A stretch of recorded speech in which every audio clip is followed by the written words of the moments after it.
Guys അപ്പഴേ നമ്മുടെ മീൻ സെറ്റായി തിളച്ചുകൊണ്ട് നിൽക്കുന്നുണ്ട്. മാമനെ ചീത്ത പറയുന്നുണ്ട്. മാമനെ ഞാൻ തല്ലുകൊല്ലാൻ പോവാണ്. ഗൈസ് ആയിക്കൊണ്ട് നിൽക്കുന്നുണ്ട്. എന്താവാവൂ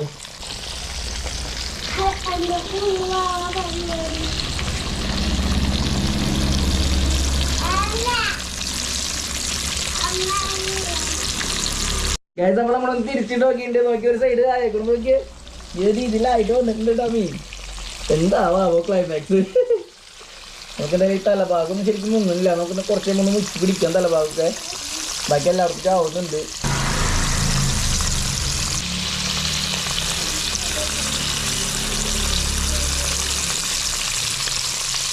ഗൈസ് നോക്കി